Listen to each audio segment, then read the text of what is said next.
Welcome dear students.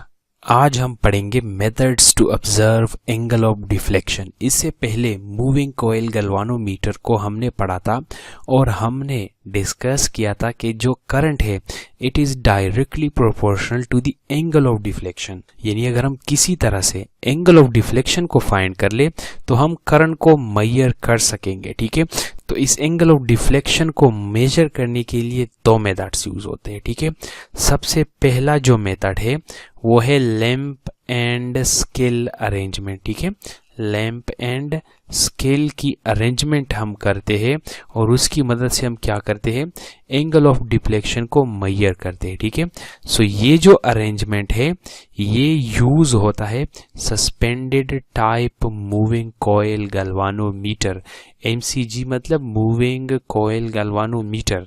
इन दो methods की वजह से ये दो डिविजन्स बन गए गैल्वानोमीटर्स के। ठीक है, इसमें एक मेथड यूज होता है और पिवोटेड टाइप में दूसरा मेथड यूज होता है। तो सबसे पहले देखते हैं suspended type moving coil galvanometer को। ठीक है, so this is the image of A suspended type moving coil galvanometer. ठीक है, यहाँ पे ये जो कॉइल है इसको फ्रीली सस्पेंड किया जाता है। ठीक है, with the help of A suspension wire, जिसको हम लास्ट लेक्चर में डिस्कस कर चुके हैं। यहाँ पे एक मिरर लगाया जाता है इस कॉइल के साथ। ठीक है, इस मिरर का पर्पस क्या होता है ये भी हम देख लेते हैं। और इस मिरर से बिल्कुल 1 मीटर डिस्टेंस के ऊपर एक स्केल रखा जाता है। ठीक है, यहाँ पे स्केल के साथ लाइट सोर्स जो है वो प्रोवाइड की जाती है। ठीक है, तो जब हम करंट पास करेंगे गैल्वानोमीटर से तो हम क्या करेंगे, लाइट को फॉल करेंगे इस मिरर के ऊपर। ठीक है, ये जो है ये एक कनकेव मिरर है। ये कनकेव मिरर क्या करेगा, लाइट को रिफ्लेक्ट करेगा। ठीक है, और जब रिफ्लेक्ट करेगा तो यहाँ पे आके वो एक स्पॉट बनाएगा।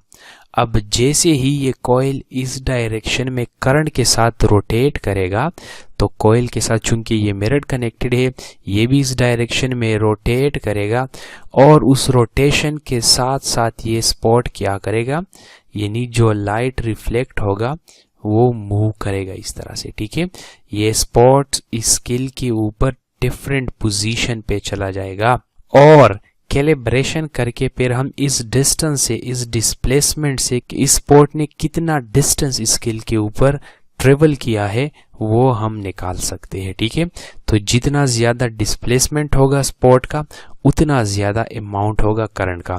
तो अब बात करते हैं कि किस तरह से इसको कैलिब्रेट किया जाता है। ठीक है, इसके कैलिब्रेशन की बात करते हैं। ठीक है, कि किस तरह से हम इस डिस्प्लेसमेंट को करंट में कन्वर्ट करेंगे। तो इसके लिए हम क्या करते हैं कि लाइट को फॉल करेंगे when there is no current. ठीक है, तो बिल्कुल रेस्ट पे होगा कॉइल, अपनी इनिशियल पोजीशन पे होगा। लेट से कि यहाँ पे स्पॉट आ गया। ठीक है, इनिशियली जब कॉइल में कोई करंट फ्लो नहीं कर रहा तो लेट से कि दिस इज द स्पॉट जो लाइट का बन रहा है। ठीक है, अब हम क्या करेंगे, एक नॉन करंट को पास करेंगे जो कि किसी भी तरीके से हमने मेजर की है। ठीक है, लेट से कि कॉइल से हमने पास किया 5 मिली एम्पियर का करंट, तो ये करंट क्या करेगा, इस मिरर को रोटेट करेगा जिसकी वजह से स्पॉट जो है वो रोटेट कर जाएगा एंड लेट से कि स्पॉट यहाँ पे पहुंचा। ठीक है, ये जो लाइट स्पॉट है वो यहाँ पे आ गया तो यहाँ पे कोई वैल्यू होगी डिस्प्लेसमेंट की, उसके ऊपर हम लिख देंगे 5 मिली एम्पियर, क्योंकि ये करंट हमने 5 मिली एम्पियर का पास किया था। अभी लेट से हम 10 मिली एम्पियर का करंट पास करते हैं। ठीक है, कैलिब्रेशन के वक्त हम नॉन करंट पास करते हैं। ठीक है, समझिए कि ये वो स्टेप है कि हम ये गैल्वानोमीटर बना रहे हैं। ठीक है, इंडस्ट्री में।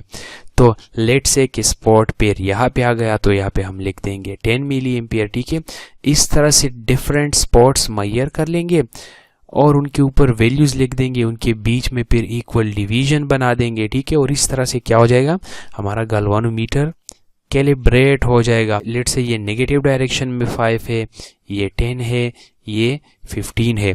तो जब हम अब अननोन करंट पास करेंगे, लेट से कि स्पॉट यहाँ पे बन रहा है तो स्केल से हम देख सकते हैं कि वो कहीं 7 के ऊपर लाई कर रहा है। ठीक है, तो इस तरह से फिर हम क्या कर सकते हैं, करंट की वैल्यू को निकाल सकते हैं। पर मेक श्योर कि ये जो एंगल है थीटा है ये स्मॉल होना चाहिए, ठीक है, यानी ये ज़्यादा लार्ज नहीं होना चाहिए, फिर जो कैलिब्रेशन का रिलेशन बनता है वो कुछ लीनियर नहीं होता है, ठीक है। तो थीटा स्मॉल होना चाहिए, इस वजह से ये जो गैल्वानोमीटर्स होते हैं वो लेस सेंसिटिव होते हैं, ठीक है। सेंसिटिविटी को हमने डिस्कस किया था कि अगर स्मॉल करंट्स पे लार्ज डिफ्लेक्शन दे दे तो वो सेंसिटिव होगा। यहाँ पे थीटा की वैल्यू जब स्मॉल होगी लार्ज करंट्स के लिए भी तो ये गैल्वानोमीटर लेस सेंसिटिव होगा।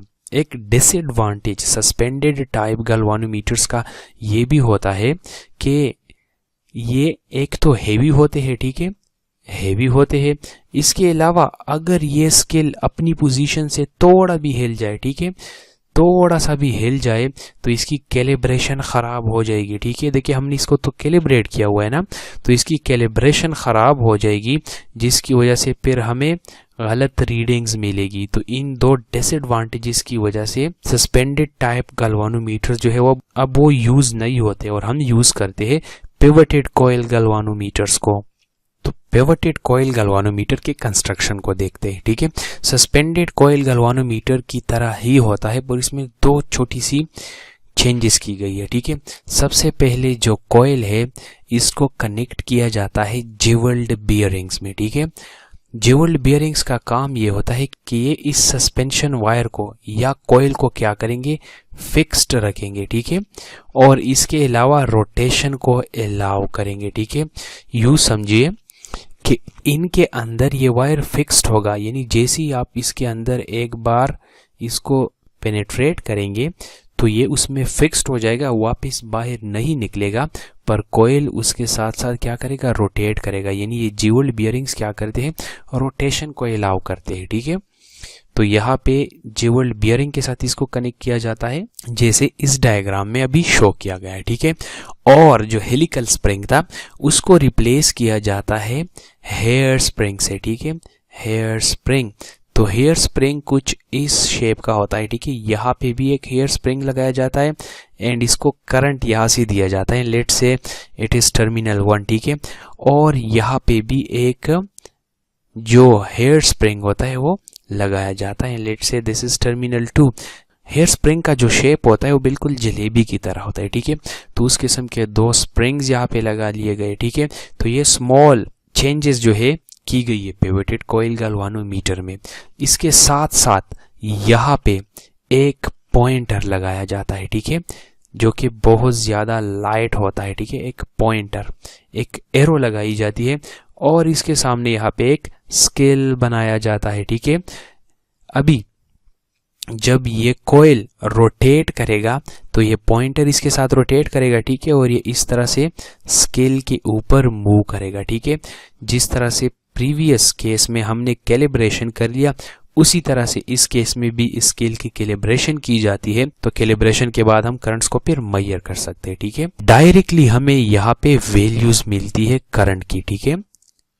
एंड जो हमारे स्कूल्स में कॉलेजेस में जो सबसे ज्यादा यूज होते हैं मूविंग कॉइल टाइप गैल्वानोमीटर्स वो है पिवटेड टाइप मूविंग कॉइल गैल्वानोमीटर्स। इसके अलावा जो पॉइंटर होता है ये भी एल्यूमिनियम का होता है, ठीक है। एल्यूमिनियम का पॉइंटर होता है, बिल्कुल लाइट पॉइंटर होता है, ठीक है।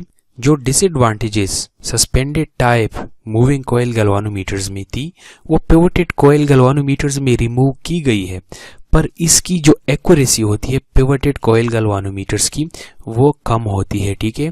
देयर एक्यूरेसी इज लेस, इतनी ज्यादा कम नहीं होती है पर थोड़ी सी कम होती है। और इसकी पहली वजह यह है कि यहाँ पे हमने एक पॉइंटर ऐड कर लिया और इस पॉइंटर का कोई ना कोई वेट होगा, ठीक है, जिसकी वजह से एग्जैक्ट रीडिंग हमें नहीं मिलने वाली है। दूसरा रीजन यह है कि जो वायर है इसको अभी हमने फिक्स किया हुआ है जेवल्ड बियरिंग में, और अगर इनमें कोई फ्रिक्शन हुआ तो उसकी वजह से कॉइल सही तरह रोटेट नहीं करेगा और इसकी वजह से भी हमें सही रिजल्ट नहीं मिलने वाला है, ठीक है। तो एक्यूरेसी जो होती है वो सस्पेंडेड टाइप कॉइल गैल्वानोमीटर्स की ज़्यादा होती है पर उनको यूज़ करना डिफ़िकल्ट है, इस वजह से पिवटेड कॉइल गैल्वानोमीटर्स यूज़ होते हैं। तो इस वीडियो में इतना ही, मिलते हैं किसी अगले वीडियो में, तब तक के लिए अल्लाह हाफिज़।